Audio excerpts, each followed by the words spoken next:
andremo a vedere come si fa l'agnolotto Cavour, che è praticamente l'agnolotto tipico di Torino. 2 etti di farina, faremo la classica fontana e andremo a mettere le uova.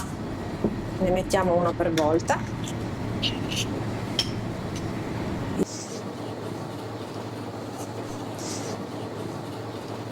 Facciamo tutto a mano, dalla cottura dell'arrosto. Il ripieno va curato. Compiamo l'altro e noi non aggiungiamo né sale né olio all'impasto. È un po' quello che facevano le nonne. L'agnolotto Cavour esiste da parecchio tempo. Camillo Benso di Cavour andava a mangiare l'agnolotto Cavour al Cambio, un ristorante famoso qua di Torino. Si metteva il cervello dentro il ripieno e adesso la maggior parte delle persone non mangiano il cervello. È importante avere anche un tarocco, così ci aiuta a impastare sempre bene. Si raccoglie tutto dal tavolo e poi si inizia a impastare a mano. Dopo vi farò vedere come si chiude l'agnolotto. Sembra difficile, ma in realtà sono quei lavori antichi belli e ti fanno passare dei bei momenti.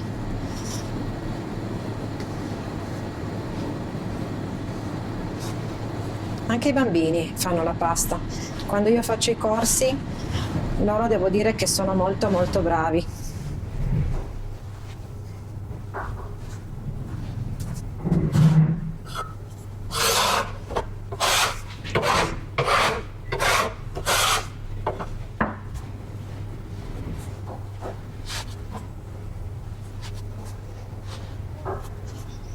Qua, come vedete, 2 uova non sono bastate. Se io adesso ne aggiungo un'altra, rischio di avere un impasto troppo molle. Allora aggiungo un po' d'acqua.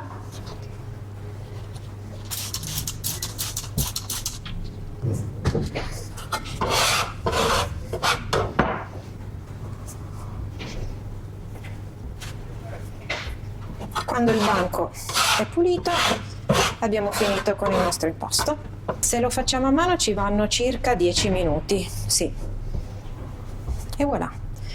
Adesso l'impasto verrà conservato in una pellicola o in un sacchetto di plastica, di nylon, e si può lavorare subito. Questo non ha bisogno di lunghe conservazioni o di tempo per lavorarlo. Per fare gli agnolotti usiamo della farina di grano tenero. Se vogliamo fare una pasta più rustica, come possono essere le orecchiette, i cavatelli, usiamo la semola, anche per le tagliatelle, perché l'impasto rimane più ruvido e il sugo si attacca meglio alla pasta. E voilà. Nel ripieno di Cavour c'è l'arrosto di vitello, di maiale, spinaci, uova, parmigiano e noce moscata. Nel caso in cui fosse troppo difficile per voi, potreste usare lo straccotto di vitello aggiungendo del parmigiano, un po' di pangrattato e basta.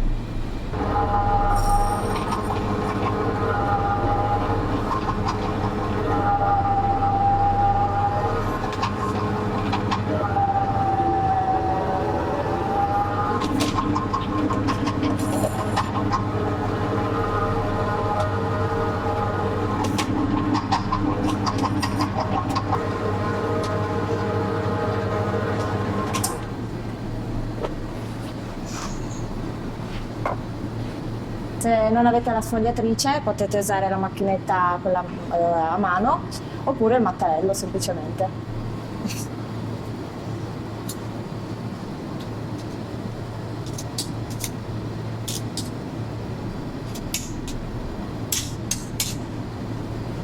Mettiamo più o meno un cucchiaio, cioè diciamo a occhio andiamo, e lasciamo più o meno un dito di spazio tra uno e l'altro.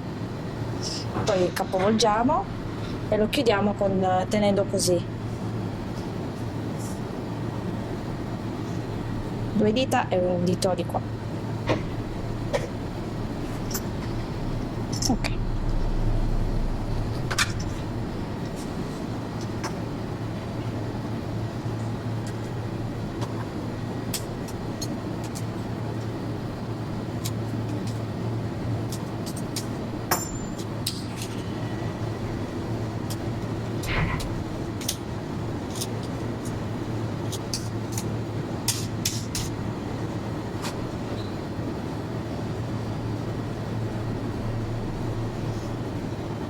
Poi a seconda di come uno lo vuole più grande o più piccolo si aumenta o si diminuisce il pieno.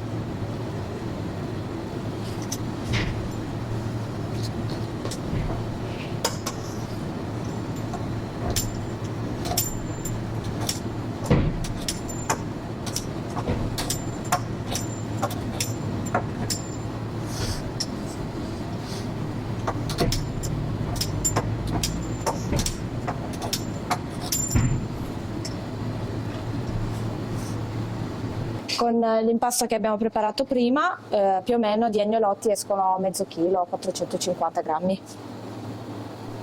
Andremo a fare più o meno mezzo chilo di gnocchi e ci serviranno delle patate, la farina e un po' di sale. Qua non ci vanno le uova. 250 grammi di patate, un etto e mezzo di farina 00 e sale e un pizzico giusto per salarlo un pochino. Andiamo a prendere le patate e le schiacciamo con lo schiacciapatate.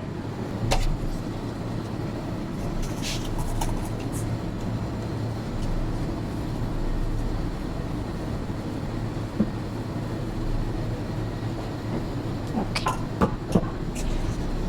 Poi aggiungiamo la farina.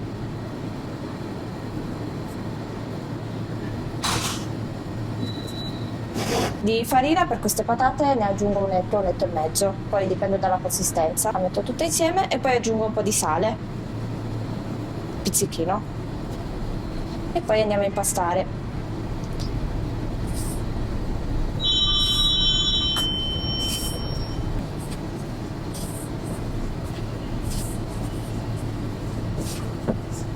E andiamo avanti a impastare fin quando non si amalgama tutto per bene. Si forma un panetto. La consistenza deve essere un po' dura, infatti qua dovremmo aggiungere un po' di farina.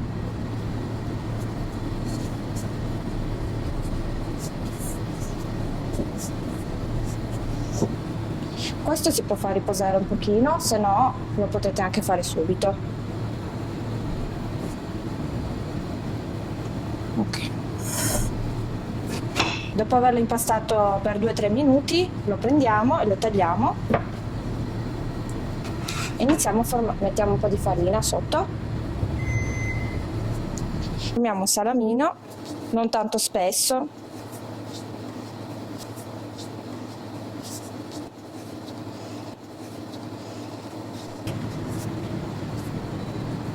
ok, poi prendiamo il tarocco, più o meno lo facciamo di un dito.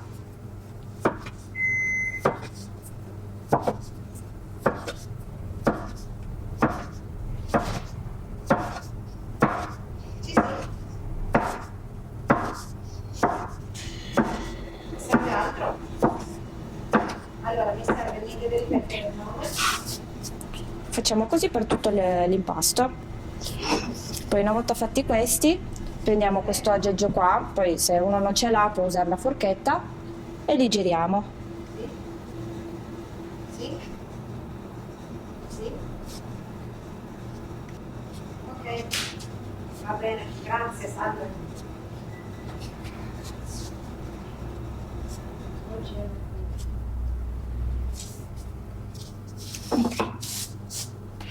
Poi prendiamo una teglia e per infarinarli noi usiamo la farina di riso e non quella normale. Come mai? Perché così rimane più asciutta e non si attaccano. Andremo a fare le tagliatelle. Ci serviranno 200 g di semola e useremo 2 uova a pasta gialla. Facciamo la solita fontanella.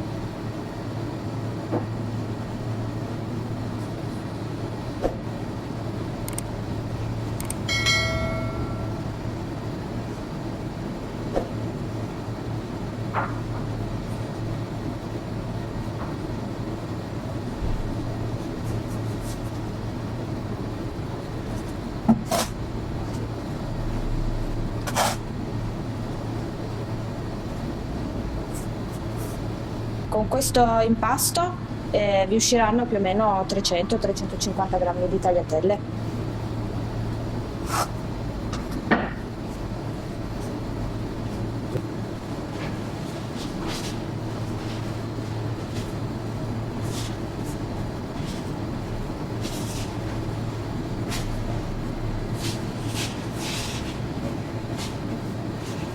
Se uno non ha la semola in casa può anche usare la farina 00 di grano tenero.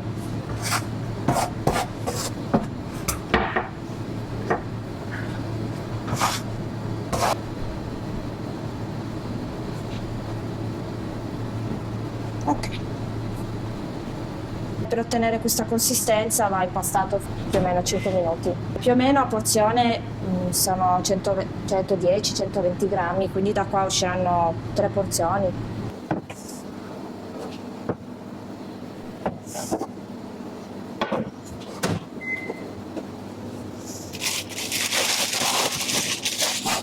Ok.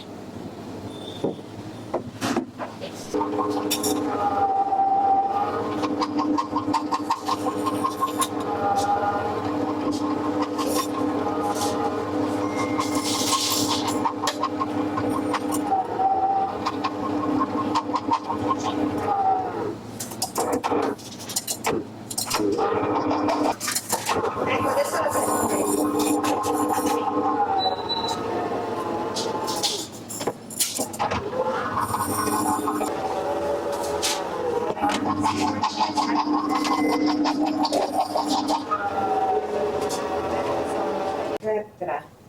Poi?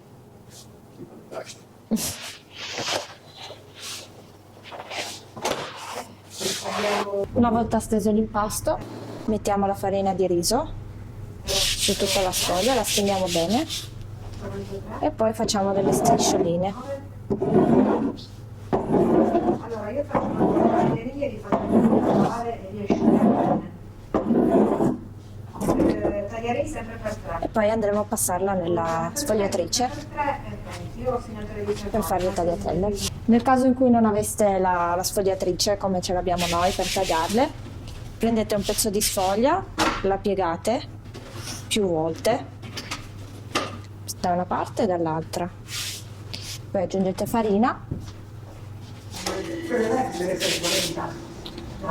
Sì, questa sì. Facciamo anche dopo le forline di polenta con dentro ragù di salsiccia.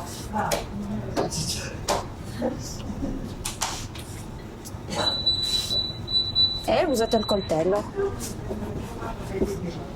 Te l'ho tornato, però lo può usare. Vuole anche la salsa o no? Un pochino da parte. Quante fette? 4. 4 fette. La salsa gliela posso mettere vicino?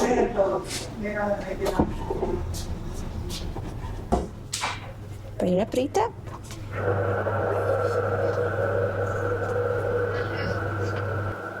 ed ecco qua.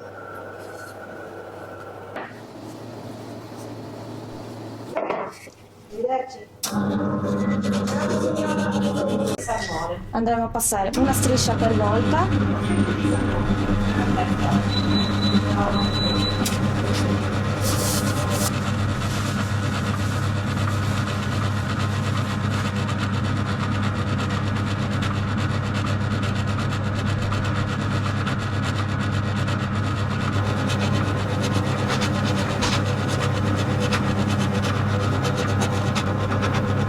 Con questo impasto si possono fare anche tagliarini, pappardelle, anche spaghetti alla chitarra, lasciandola un po' più spessa la pasta.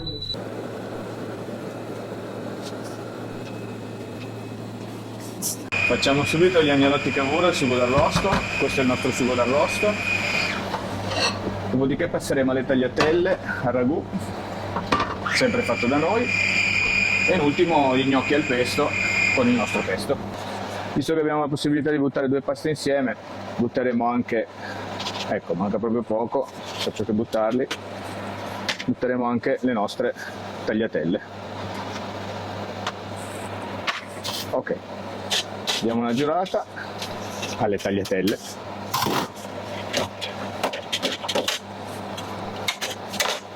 Muoviamo un po' gli agnolotti.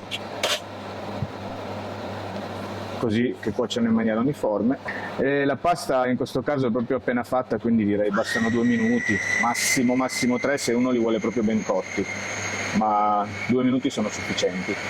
Per le tagliatelle anche qualcosina in meno, essendo proprio appena fatte, sono proprio freschissime. Si vede già all'occhio quando la pasta è cotta.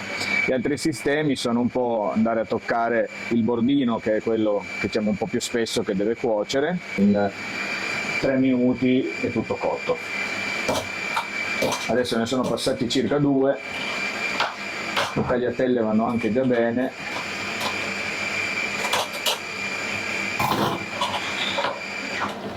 E allora le tiriamo su.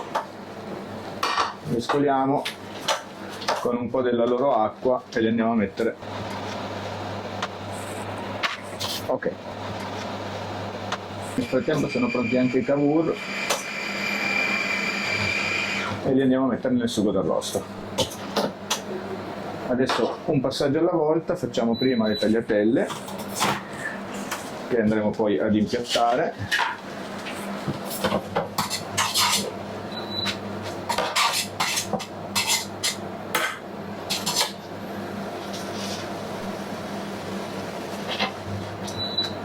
Le lasciamo un po', come si dice in gergo, bavose, perché la pasta anche fuori dalla padella continuerà ad assorbire un po' di liquido.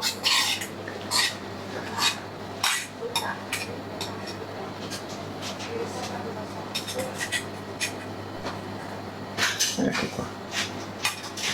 Cerchiamo di dargli una forma.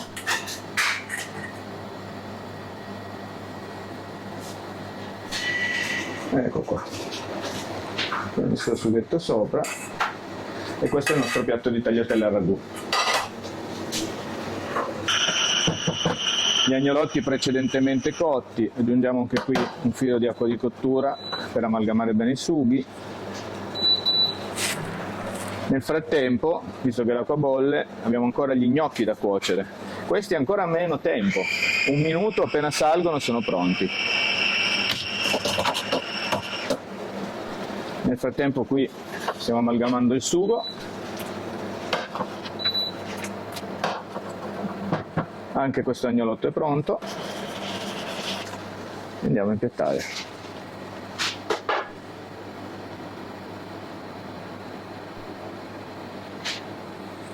Raccogliamo il nostro sugo. Come dicevo, avevamo buttato gli gnocchi che stanno già salendo a galla, quindi sono praticamente pronti. L'unica accortezza col pesto è di non accendere il fuoco sotto, perché si ossiderebbe il basilico e di conseguenza il colore cambierebbe e anche un po' il sapore. Di conseguenza butteremo il nostro gnocco caldo sul pesto e sarà lo stesso calore della pasta ad amalgamarsi col sugo.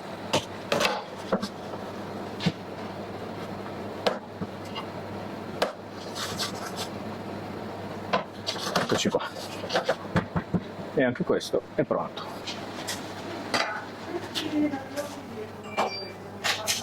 I nostri gnocchi al pesto.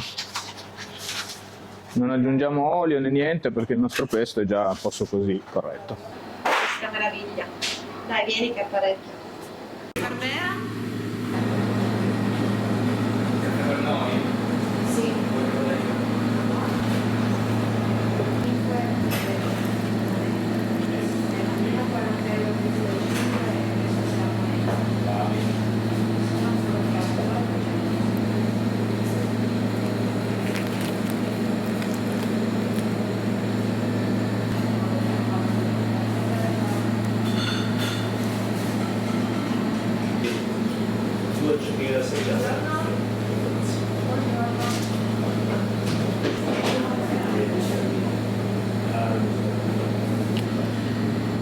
Buongiorno.